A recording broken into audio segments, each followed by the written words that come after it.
Salam, keluarga damai dan sobat Samas yang dikasihi Tuhan. Terpujilah Tuhan, karena hanya oleh kasih dan penyertaan-Nya pagi ini kita masih boleh berjumpa melalui sapaan damai sejahtera. Dan sebelum bersama-sama merenungkan firman Tuhan, mari kita menyatukan hati, kita berdoa. Segala puji syukur dan hormat kami naikkan di hadirat-Mu yang Maha Kudus ya Tuhan, karena berkat penyertaan-Mu yang senantiasa bersamai kehidupan kami. Pagi ini kami rindu mendengarkan sabda-Mu. Untuk itu ya Tuhan, berfirmanlah bagi kami. Amin. Keluarga damai yang terkasih dalam Tuhan, kali ini saya ingin berbagi pengalaman sebagai bagian dari gereja terkait dengan sesama, dengan renungan yang berjudul mengedepankan hospitalitas atau keramahan dan membangun kerukunan. Adapun firman Tuhan yang mendasari renungan kita di pagi ini terdapat dalam Matius 5 ayat 16 yang berbunyi, "Demikianlah hendaknya terangmu bercahaya di depan orang, supaya mereka melihat perbuatanmu yang baik dan memuliakan Bapamu yang di surga." Bapak Ibu yang dikasihi Tuhan, dulu saat masih menjadi pengurus wilayah di jemaat gereja lain, salah satu tugas pelayanan saya adalah mendampingi Bapak Pendeta dalam perjamuan kudus keliling sebagai bagian dari tugas patuen atau kalau di dalam GKI disebut perkunjungan. Salah satu warga yang rutin kami layani dalam perjamuan kudus keliling adalah seorang nenek yang saat itu sudah berusia 83 tahun dan nenek ini terbaring di tempat tidur karena sakitnya. Hingga suatu saat nenek ini harus pindah ke rumah salah seorang anaknya, seorang putri yang kebetulan belum menjadi Kristen. Dalam perkunjungan pertama dan kedua, kami tidak berjumpa dengan tuan rumah, dengan sang anak putri dari nenek tersebut. Sempat terbersit di hati kecil saya, jangan-jangan mereka ini kurang berkenan dengan kehadiran kami. Sehingga kami senantiasa membawa dalam doa supaya suatu saat Tuhan mempertemukan kami dengan mereka. Tapi ternyata keraguan kami ini tidak terbukti ketika kami menjalankan perkunjungan yang ketiga.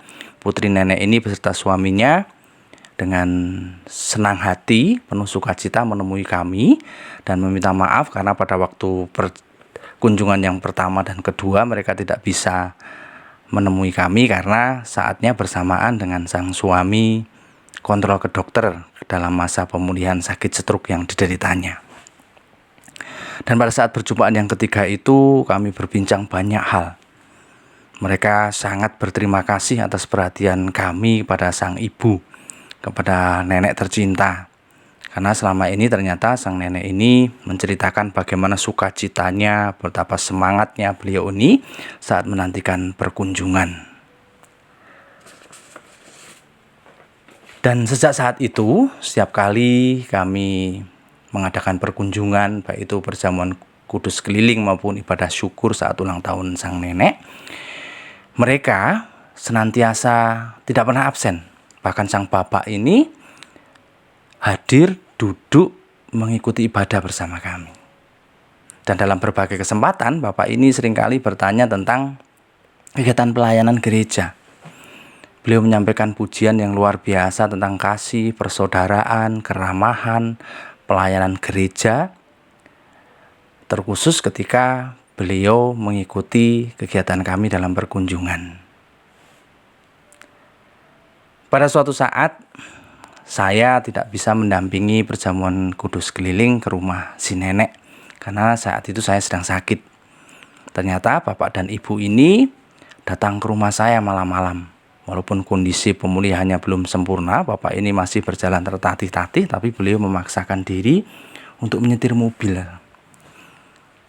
Dan tahu-tahu mereka sudah tiba di depan rumah saya. Mereka menelepon saya. Padahal waktu itu saya sedang periksa ke dokter. Mereka kemudian menemui saya di tempat dokter di mana sedang periksa. Sungguh inilah penyertaan Tuhan yang luar biasa. Bagaimana Tuhan menyentuh hati bapak dan ibu ini untuk juga peduli dan berbagi kasih dengan kami. Pada tanggal 28 Maret 2025 yang lalu, nenek yang sangat setia imannya ini dipanggil pulang ke rumah Bapa di surga dalam usia 86 tahun. Di dalam kesedihan yang luar biasa, Bapak dan Ibu ini memohon kepada kami untuk mengadakan ibadah penghiburan di rumahnya. Beberapa kali kami mengadakan ibadah penghiburan di rumah Bapak dan Ibu ini.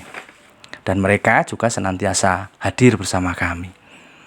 Bahkan pada saat penghiburan yang terakhir, sang Bapak ini mengatakan kepada kami agar kami senantiasa meluangkan waktu untuk hadir ke rumah beliau. Beliau mengatakan bahwa tidak ingin silaturahmi di antara kami ini terputus walaupun sang ibu atau nenek ini sudah meninggal dunia. Dan hingga saat ini kami masih menjalin komunikasi dengan beliau. Bahkan hingga saat ini setiap mereka ini merayakan Idul Adha, keluarga ini senantiasa berbagi daging kurban pada kami. Bahkan kepada warga jemaat gereja kami. Sungguh luar biasa Tuhan kita yang baik ini berkarya melalui tugas pelayanan kami. Terangnya bercahaya, kasihnya menyentuh hati setiap orang. Terpuji dan dimuliakanlah namanya selama-lamanya dalam kehidupan kita. Amin. Demikian sharing pengalaman kami sebagai bagian dari gereja terkait dengan sesama. Semoga pengalaman kami ini dapat menjadikan kita lebih bersemangat untuk dipakai Tuhan mewartakan kasih dan kebenarannya. Mari kita berdoa. Terima kasih ya Tuhan, pagi ini kami boleh menikmati makanan rohani kami, sabdamu, firmanmu, sebagai bekal kami menjalani hari ini.